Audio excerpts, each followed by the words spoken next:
अस्पतालों में भूत दिखना आम बात है। इसका मुख्य कारण कई लोगों की वहां पर एक्सीडेंटल मृत्यु है।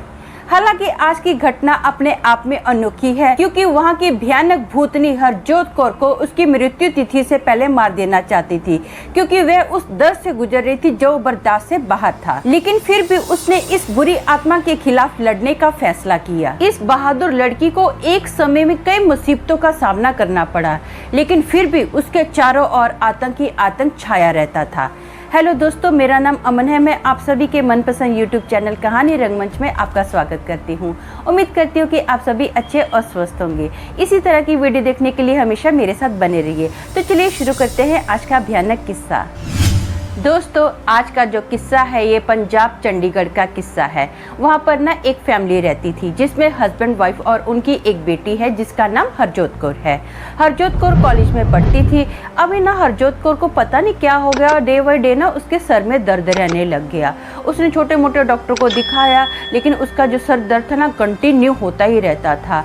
अब क्या हो गया, धीरे धीरे ना उसकी तबीयत इतनी ज़्यादा खराब होगी कि वो कुछ भी खाती पीती थी ना उसको उल्टियाँ होना स्टार्ट हो गई हैं। डे बाई डे उसकी जो हेल्थ है ना गिरती जा रही है। उसकी तबीयत ना इतनी ज्यादा खराब हो गई है कि वो कहीं भी चल फिर के जाती है उसको चक्कर आते, बेचारी गिर जाती है।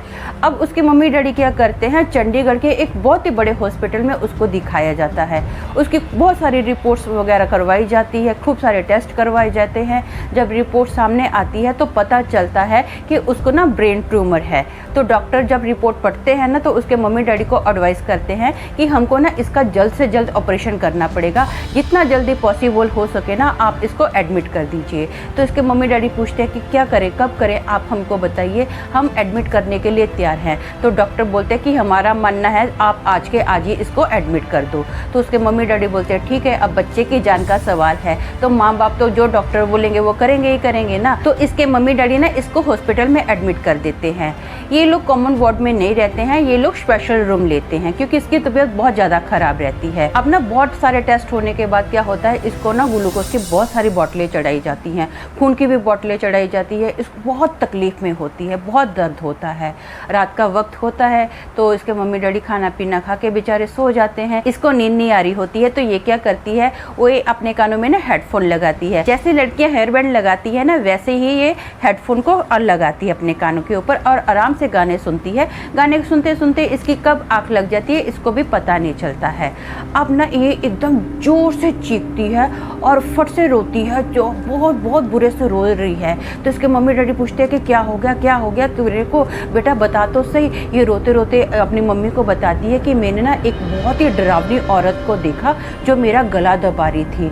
और इसके मम्मी डैडी इसके जब गले पर देखते हैं ना तो सच में किसी के हाथ के निशान होते हैं इसके गले पर, इतना बुरे से इसका गला दबाया जाता है। इसके मम्मी डैडी बड़े परेशान हो जाते हैं। इसके मम्मी इसको बोलती है कि तू टेंशन मत ले बेटा, हम लोग जाग रहे, तू आराम से सो जा। अब क्या होता है, ये तो सो जाती है। इसके मम्मी डैडी पूरी रात बेचारे जाग कर इसका ध्यान देते हैं। अगला दिन आता है तो डॉक्टर बोलते हैं कि हमको ना इसके MRI करनी पड़ेगी, CT स्कैन करना पड़ेगा, बहुत सारे जो टेस्ट होते हैं वो बोलते हैं कि हमको ये टेस्ट ऑन द स्पॉट करने पड़ेंगे। तो ये बोलते हैं ठीक है भी करो ये। अब इसकी MRI CT स्कैन जो भी रहता है दुनिया भर के टेस्ट किए जाते हैं। रात का वक्त होता है, ये लोग सो रहे होते हैं। सोते सोते मैंने आपको बताया कि इसको हेडफोन लगाकर गाने सुनने की आदत है, ये सो रही होती है। तो ये ना अभी इसकी मम्मी को ऐसा लगता है इसकी मम्मी भी सो रही है, लेकिन उसकी नींद में थोड़ी सी आँख खुलती है तो इसकी मम्मी को ऐसा फील होता है कि जैसे कोई इसके सर के पास खड़ा है। इसकी मम्मी ध्यान से अपनी आंखें खोल के देखती है ना तो इसकी मम्मी को एक काला सा साया इसके सर के पास खड़ा हुआ दिखाई देता है। अब हरजोत कौर का जो हाथ है ना वो हवा में ऐसे ऊपर है और ये जोर जोर से चीख रही है, नहीं मुझे तेरे साथ नहीं जाना, मुझे छोड़, ऐसे जोर जोर से चीख रही है। इसके मम्मी डैडी इसकी आवाज़ सुनकर ना फटाफट इसके पास आते हैं, इसको उठाते हैं कि हरजोत क्या हुआ क्या हुआ। ये बोल ही रहे होते हैं ना, इसका जो हेडफोन होता है ना सीधा उड़ के वो हवा में दूर जाके गिरता है। इसके मम्मी डैडी बहुत घबरा जाते हैं, इसको बोलते बेटा उठ उठ, होश में आ, तू ठीक तो है। इसको अच्छे से हिलाया जाता है। जब ये होश में आती है ना तो ये बताती है कि मम्मी जो औरत मेरा कल गला दबा रही थी ना वही औरत मुझे दिखाई दी और ये ना मेरा हाथ खींचकर ना मुझे अपनी दुनिया में लेकर जाना चाहती है। मुझे नहीं जाना मम्मी, मुझे बहुत डर लग रहा है। तो इसके डैडी ना इसको गले लगाते हैं, बोलते बेटा तुझे मैं कुछ नहीं होने दूंगा, तू टेंशन मत ले।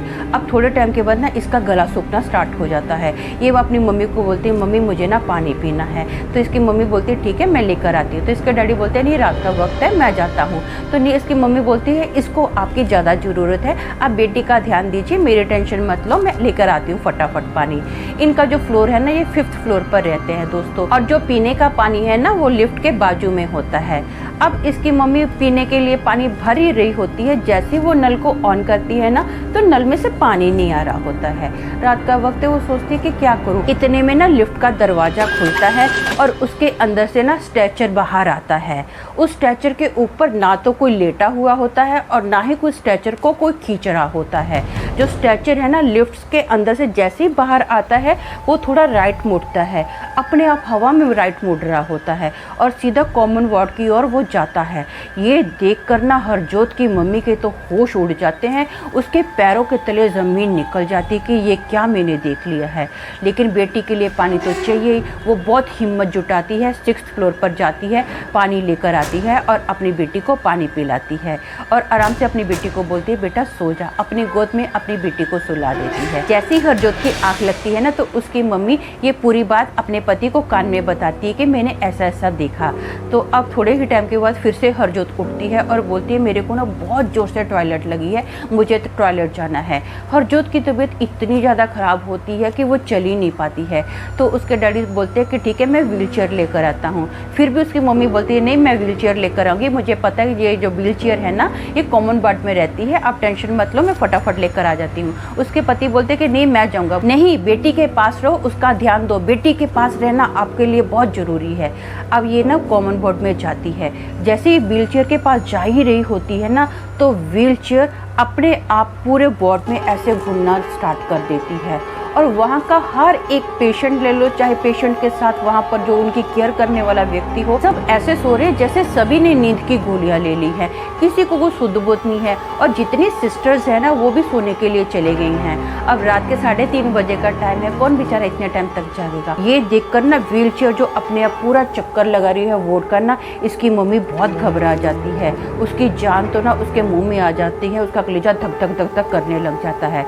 ये फटाफट अपना रूम में आती है और अपने पति को बताती है। तो इसका पति क्या करता है, हरजोत को ना अपनी गोद में लेकर जाता है और बाथरूम में बिठाता है और खुद बाहर आ जाता है। इसकी मम्मी इसको टॉयलेट वगैरह करवाती है और फिर इसका जो फादर है ना इसको वापस गोद में उठाकर इसको बेड पर लेटाता है, आराम से बेड पर लेटाता है।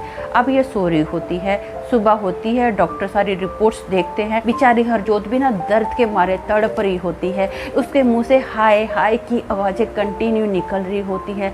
उसकी हालत उसके मम्मी डैडी के सामने बहुत ज़्यादा ख़राब होती है। फिर भी वो अपने आप को हरजोत ना अंदर से फिट बताने की कोशिश करती है, लेकिन दर्द इतना होता है ना कि ऑटोमेटिक उसके मुँह से हाय हाय की आवाज़ें निकल रही होती है। डॉक्टर ना इसके मम्मी डैडी को बोलते हैं कि इसका ऑपरेशन कल करना बहुत ज़रूरी है। तो ये कल वर्ड सुनकर ना हरजोत जोर जोर से हंसना स्टार्ट कर देती है।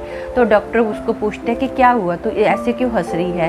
तो कुछ नहीं बोलती, ऐसा मुंडी हिला के बस हंसती जा रही है। डॉक्टर बोलते हैं कि हमको भी बताओ, हम भी हंसें, लेकिन कोई रिप्लाई नहीं करती है।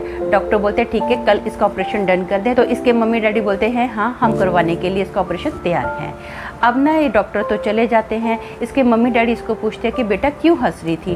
तो ये बोलती है कुछ नहीं ऐसी हंस रही थी। बोले क्या बात है मेरे को भी बता दो। तो ये अपने ना मम्मी डैडी को बोलती है ऐसा करो रात के ना 11:30 बजे का अलार्म रख दो।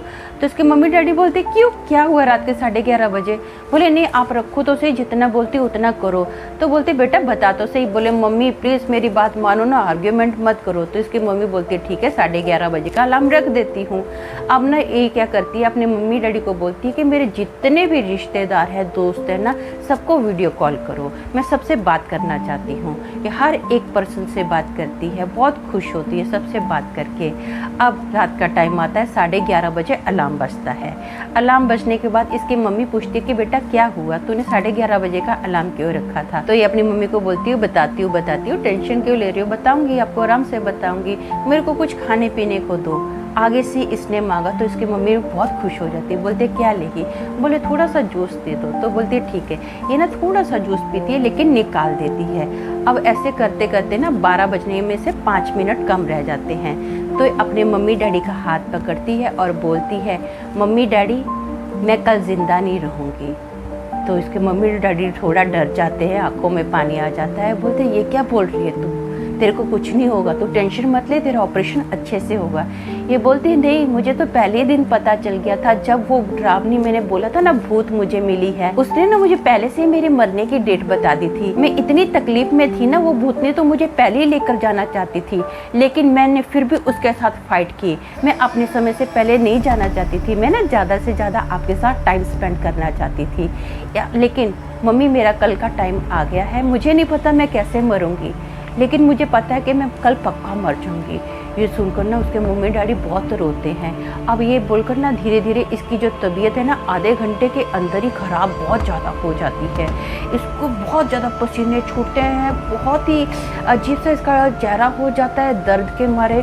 वो ना फटाफट नर्स को बुलाते हैं और बोलते हैं कि इसको क्या हो रहा है, हमको समझ में नहीं आ रहा, फटाफट देखो। अब सब डॉक्टर्स की टीम जमा हो जाती है, इसको ICU में एडमिट किया जाता है। इसको ना on the spot brain haemorrhage हो जाता है और हार्ट अटैक आ जाता है और थोड़े ही टाइम के बाद इसकी मृत्यु हो गई थी। दोस्तों ये जो किस्सा था बहुत ही भयानक दर्दनाक किस्सा था। तो दोस्तों मेरा मानना ये है कि अपनी मृत्यु की तारीख जानने के बाद उसके बाद जीना आसान नहीं होता है, लेकिन मैं हरजोत कौर को उसके जब तक जीने के डेडिकेशन के कारण ना सलाम करती हूँ। हरजोत कौर लाखों में एक थी। तो आज के लिए बस इतना ही, कल फिर मिलूंगी और एक भयानक किस्से के साथ। तब तक के लिए शालोम, शांति और सलाम।